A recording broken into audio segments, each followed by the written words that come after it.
I'm This going is to for start educational with purposes. what law really is.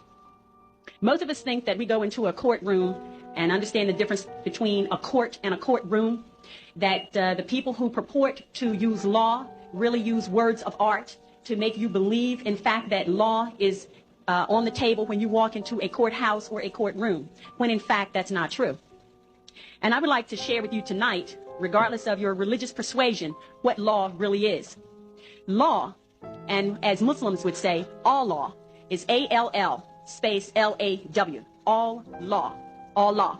So for anyone who's of a Christian persuasion, don't be misled. And when you hear the term all law is God.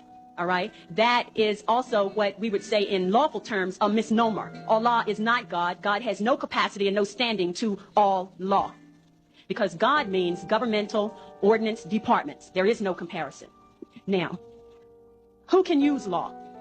Law can only be used by people who are in their sovereign capacity.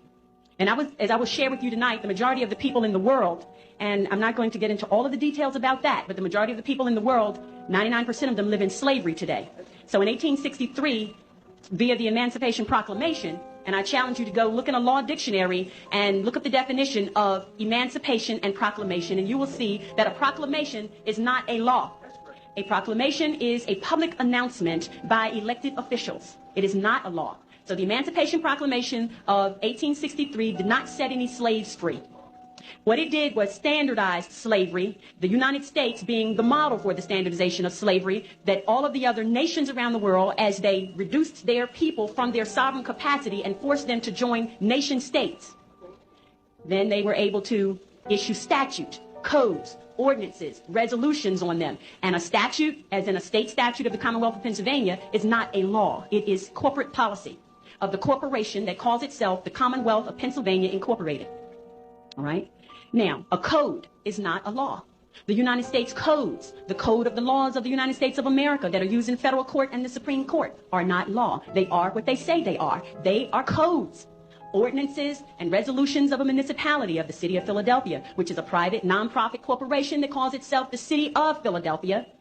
An ordinance and a resolution, as in parking ordinances, they are not law.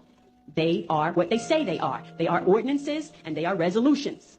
All right? And the reason they are not law is because the only people who can issue law are people who are acting in their sovereign capacity. And the people who sit in these seats as elected officials are not, in fact, in their sovereign capacity. They are in a corporate ward status, meaning that they are wards of the state. They are members of the corporation, which is a nonprofit that calls itself the Commonwealth of Pennsylvania. And as long as they have a birth certificate on record with the Commonwealth of Pennsylvania, with that birth certificate being a contract, a birth certificate is a contract. And as long as you have a contract with the Commonwealth of Pennsylvania Incorporated, you belong to them. And that's what slavery really is. Right? So who can use law? If you are a member of a corporate ward state, if you are a member of a corporate ward nation that calls itself the United States of America, you are a citizen. Look in the law dictionary and look up the definition of citizen. A citizen is not a sovereign. A resident is not a sovereign. Therefore, if you use an address, which is a fictitious number associated with a designation issued by a corporate ward, right? Then you become under the jurisdiction of those people who are also corporate wards, but who are also slaveholders. All right? So if you are operating in that capacity, law does not apply to you.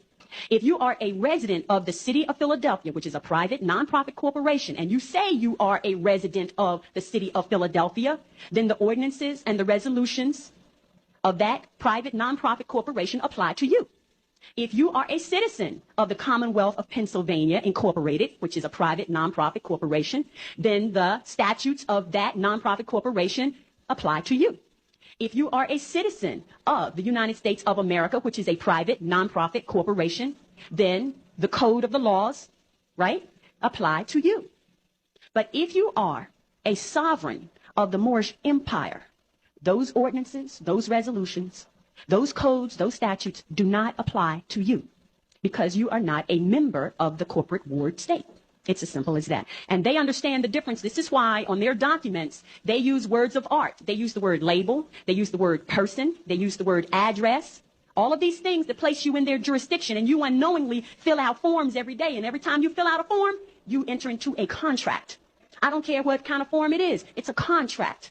A driver's license application is a contract. A Social Security application is a contract. When you call up the telephone company and you make a verbal contract over the telephone, this is why they can bill you. When you sign a deed, it is a contract. When you fill out a voter registration form, it is a contract. Does everybody understand that? Don't ever think anything that you put your signature on becomes a contract. All right? Now, the fact that you are not in your sovereign status means that you make a contract as a minor. They don't care. They know you are a minor because, and to be other than a minor,